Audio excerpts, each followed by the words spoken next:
Hello guys, welcome back to the channel, and today we are discussing, yes, the New York Rangers and really what has happened over these past 24 or 12 hours or so regarding Mike Johnson. The former NHL player turned analyst for NHL Network came out yesterday on their show and said how Sami Vatanen, one of the more coveted free agents still available in the market this offseason, would be a possible fit for the New York Rangers should they pursue it. Now, I found that very interesting as not just a hockey fan, but a Rangers fan in particular, so that really made it a great topic for discussion for us today. So make sure to stay until the end of this video to find out all the deets and all my thoughts regarding Sami Vatanen. Are the Rangers possibly pursuing him, the pros and cons in acquiring a guy like Sami Vatanen for the Rangers, and everything in between. But if you are new to the channel, make sure to hit that like and subscribe button. Also, if you're new here and you end up enjoying this kind of hockey content. But without further ado, let's get right into this video.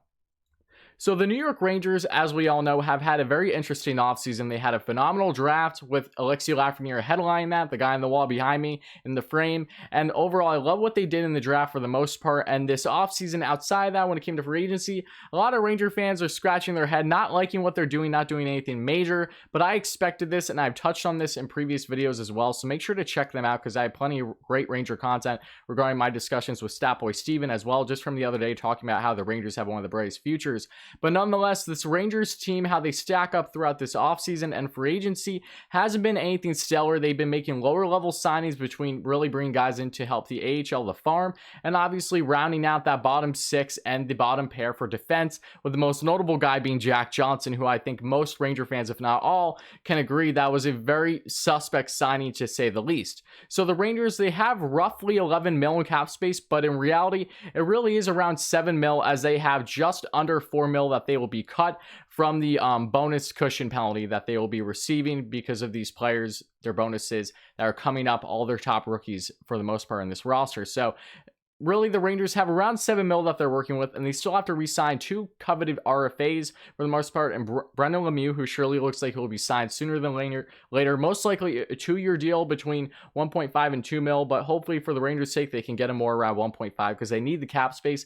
And Ryan Strome, Tony DeAngelo's buddy. DeAngelo just signed a 2-year deal with the Rangers at a cap at 4.8 mil AAV. Below market value really helped the Rangers out there, and it's something to prove for him. But then when it comes to Strome, he's probably going to be looking right around that same kind of price for the Rangers, and he currently has a cap at 3.1 mil, and things may go to arbitration. I have seen reports, however, today that have suggested how the Rangers are getting closer to nearing a 1 or 2-year deal with Strome. So that is interesting in itself as well. But nonetheless, the Rangers need to make sure they have cap space so they can, in fact, get their contract out to Strome, barring any trades I would say happen. But I think at this point in time, it's safe to say that Strome will sign with the New York Rangers unless anything drastic happens after the reporting that I've seen. But nonetheless, the Rangers have literally little to no cap room. So how would they be able to bring in Sami Vatanen, for instance? Well, let's look at their defense as it stacks up currently. If you look on the left side, you have Ryan Lindgren, who obviously isn't making much of any money. You have Brendan Smith, who is making much money at over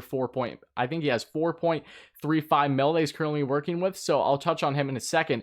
And then you have other guys like Tony DeAngelo, who, yes, Tony's a right-handed defenseman, but from all the reports that Jeff Gorin has stated, and John Davidson, and even DeAngelo willingly saying how he doesn't mind if he needs to be put on the left side, as he did just that throughout the majority of his time in juniors. Then once he hit the NHL level, he went back on the right side. But nonetheless, he is flexible, and I think it would make a lot of sense for the Rangers if they're going to sign a guy like Tony to a cap at 4.8 mil for a 2-year deal, really more of a prove-it deal. If he can consistently put up the points as one of the best offensive defensemen in all the NHL, he's probably going to play on that left side in the top 4, so he can get the most opportunity and the most minutes, right? So assuming that is the case, you could put Lindgren and Tony as those top 2 on the left side. Then you have Brendan Lemieux on that third pair with, as of right now, possibly Jack Johnson. And I know Ranger fans, including myself, don't enjoy that. That sounds like a detrimental third pairing line. Even with a team that's still in a rebuild for the most part, it's still not a great situation overall. Brendan Smith, he wasn't terrible last year, but analytically speaking, he really was bouncing between being a 4th-line forward and being a defenseman. You know, he's been great in the locker room as basically a glue guy, if you will, with Kaapo Kakko, because when Kakko first came into the NHL, Brendan Smith was a huge part of that, as basically taking him under his wing. I believe they were either he was rooming with him or he was just driving him around, gained a close relationship with him right away from all that I've seen. So Smith does have a great character. He's a great person overall, but when it comes to his play, he's definitely not living living up to that contract really ever since he signed it with the Rangers. So when you look outside of that, then you look more on the left side. You have Tarmo Reunanen, who's one of the Rangers prospects currently loaned in Europe. He'll probably be back and compete and very well can make a chance to be on the Rangers lineup starting game 1. So we'll see what happens there. Keandre Miller, I think, is more of a long shot to make the Rangers lineup at this point in time unless he truly blows him away in camp.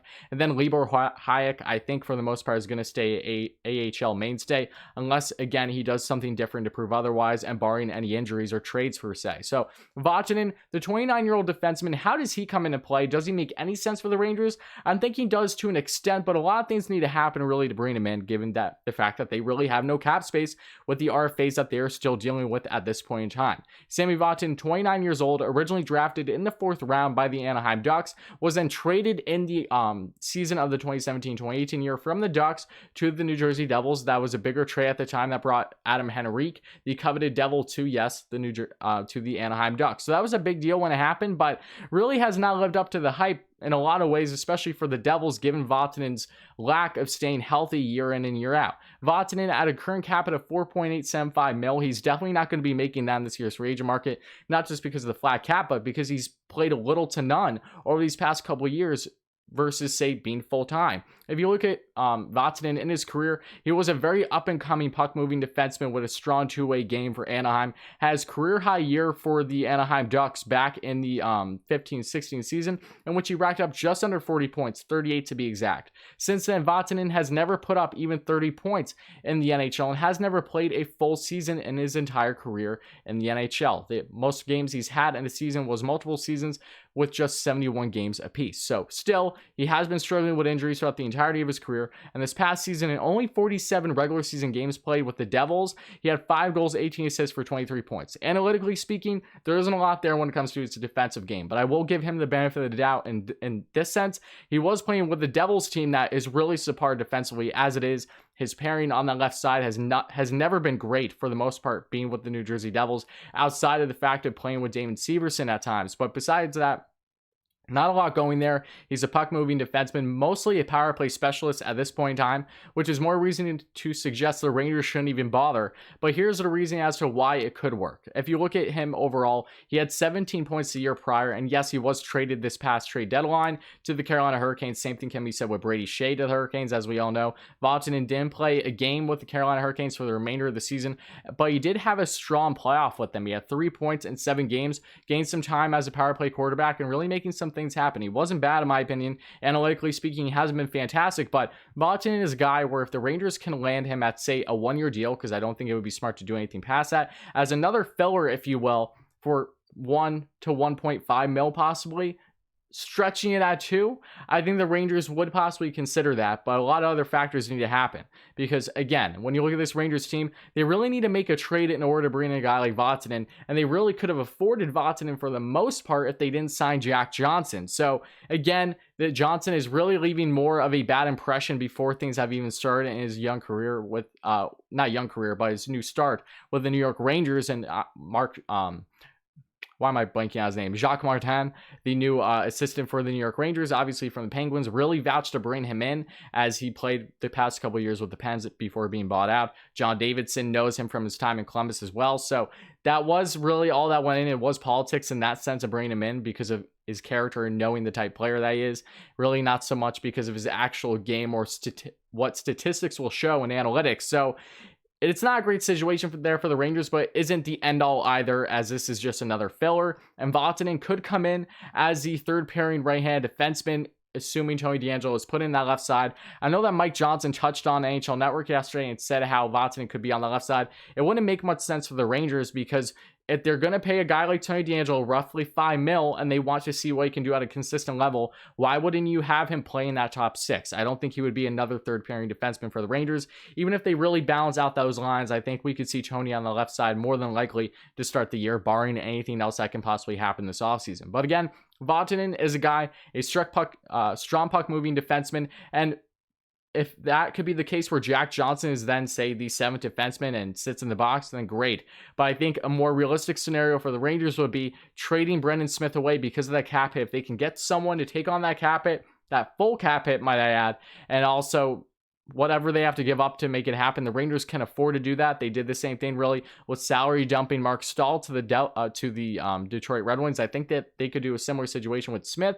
But again, if they do in fact go that route, then there's a situation where, okay, then that third pairing will be Vatanen and possibly Jack Johnson, which I know we don't want to see, but it would be an upgrade over Smith and Johnson, in my personal opinion. Maybe not a great one, but at least it would be more balanced of Johnson being able to stay more of it, obviously stay at home defenseman when Vatanen can bring up the rush more. I don't think it would be a terrible scenario. Nothing great, but just fillers momentarily. And who knows, maybe going into camp, the Rangers could have guys like either Ronanen, who I think has a strong chance, or maybe even Miller or Hayek, one of those three, really making a chance to make that lineup in that bottom pairing for the Rangers on defense. If so, maybe we could see Harmo and Vatanen, which wouldn't be a bad idea at all. There would be a Finnish connection there as well, because I believe Ronanen is from Finland. And then you also have the intellect between guys like Kaapo Kakko as well. It wouldn't hurt for these younger guys that are Finnish in the Rangers roster to have a guy like Vatanen just for that whole intellect aspect as it is, among other things. So take these things into account as well. Do I think it's going to happen? I definitely say it's stretching at this point in time, but can the Rangers make it happen?